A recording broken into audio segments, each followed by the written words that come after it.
In our series of letters from African journalists, Elizabeth Ohene looks at plans to build a state-of-the-art complex in Ghana to honor the pioneering U.S. black civil rights activist William Edward Burghardt Du Bois. A cadre of radical African-American intellectuals and artists moved to Ghana after its independence in 1957 and contributed to the invigorating atmosphere of those times. WEB Du Bois, the famous African-American scholar and black activist, was probably the most high-profile figure among the coterie of African diasporans who came to live here. The first African-American to earn a doctorate from Harvard University in 1895, he fought prejudice and racism in the U.S., speaking out against lynching and calling for the equality for all citizens. He was one of the founders at the turn of the 20th century of the National Association for the Advancement of Colored People. And he was seen generally by many Africans as the father of modern Pan-Africanism. His role in establishing the Pan-African Congresses in the early 1900s and his agitation for an end to colonialism made him an inspiration to many African leaders.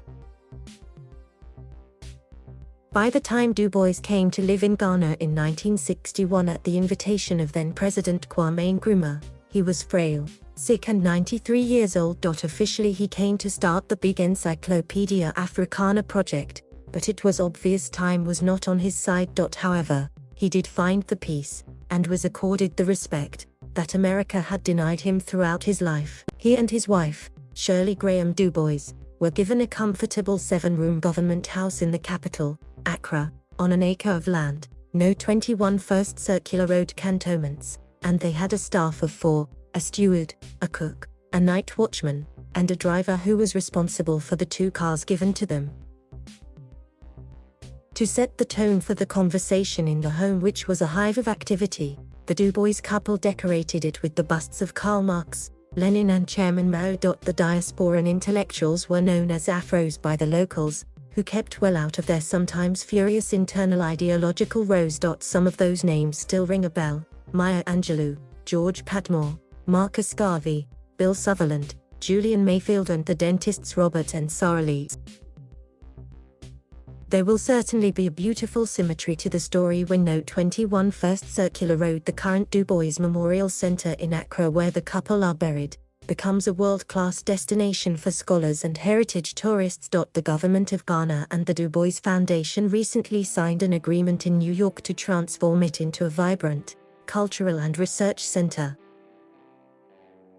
It is already the fulcrum of African diaspora activity, playing host to the yearly Emancipation Day wreath-laying, the annual Nkrumah Du Bois Padmore Memorial Lecture Series, and serving as the offices for the African American Association of Ghana and the Diaspora African Forum. It attracts heritage tourists who come to pay homage and is also a popular pop-up market for artifacts and fashion items during weekends for Ghana's growing African diaspora community. The proposed multi-million-dollar complex will be designed by, who else? Sir David Adjaye, the famous Ghanaian British architect. He's the designer of Ghana's National Cathedral, which is currently being built, and for the purposes of the Du Bois American Connection, the National Museum of African American History and Culture in Washington, D.C., which opened in 2016.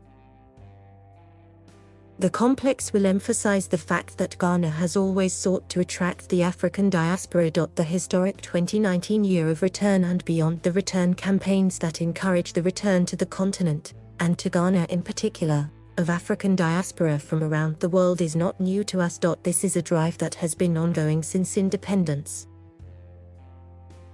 More than half a century on, Stevie Wonder and other Black Americans are continuing the tradition by taking the decision to come and live in Ghana. During the Year of Return in particular, there were many high-profile Black visitors to Ghana, including Idris Elba, Boris Kodjoe, Steve Harvey, Cardi B and Naomi Campbell, treading a well-known path.